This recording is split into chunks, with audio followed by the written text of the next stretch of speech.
Sobretudo, aquilo que é essencial, na minha opinião, é a pessoa, quando na família aparecer uma criança surda, informar-se e constatar que a criança surda é exatamente igual à criança ouvinte, não tem qualquer alteração. Só que não usa a fala, usa a língua gestual. É a única diferença. E desde que as pessoas olhem para isso com naturalidade, o problema está resolvido. O número de surdos que nascem, filhos de surdos, são muito poucos. A maioria dos surdos são filhos de pais ouvintes.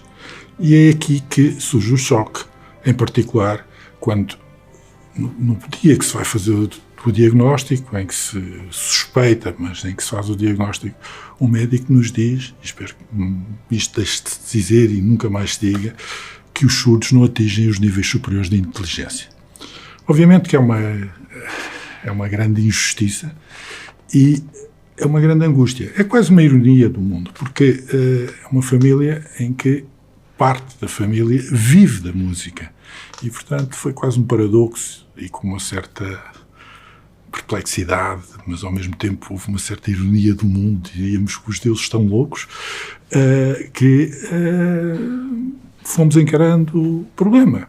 Primeiro, dói e há uma dor física nos primeiros tempos e, progressivamente, vamos começando a encontrar caminhos. E havia várias possibilidades. Por um lado, quem nos tenha falado de se fazer implante, quem nos tenha falado da língua gestual. O meu pai era médico e, perante estas opções que nos tinham dado, disse, houve uma terceira hipótese.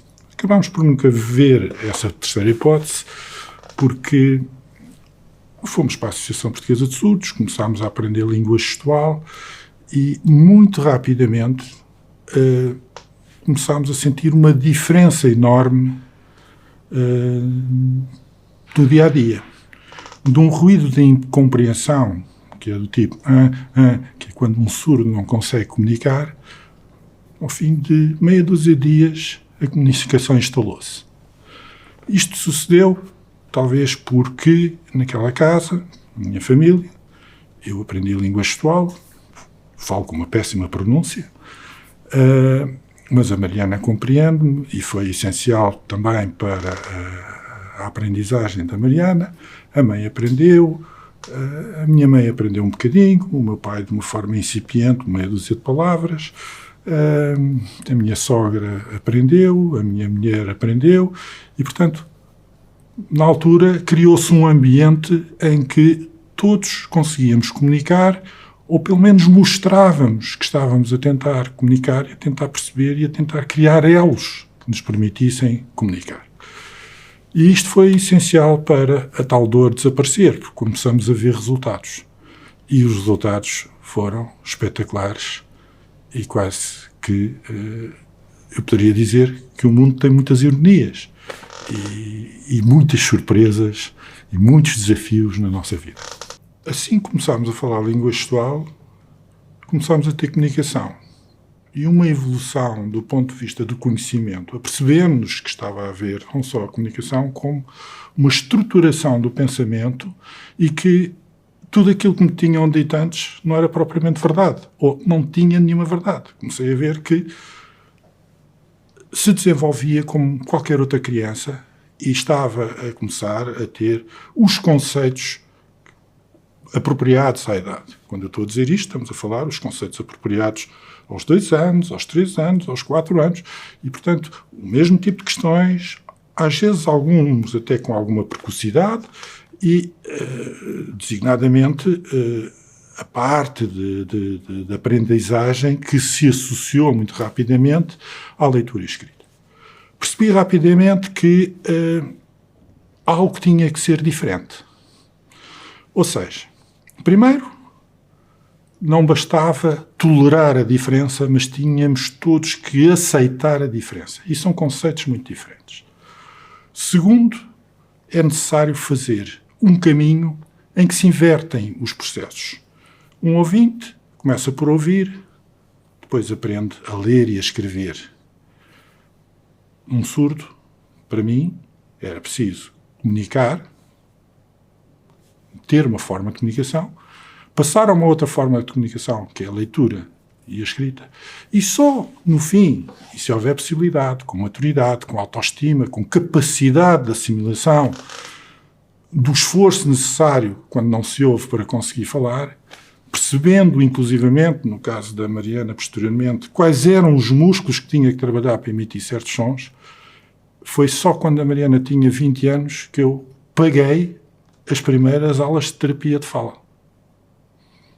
Portanto, o falar foi a última parte deste processo. Foi andar completamente ao contrário daquilo que, em princípio, se faz com uma criança ouvinte. E, felizmente, as coisas correram bem.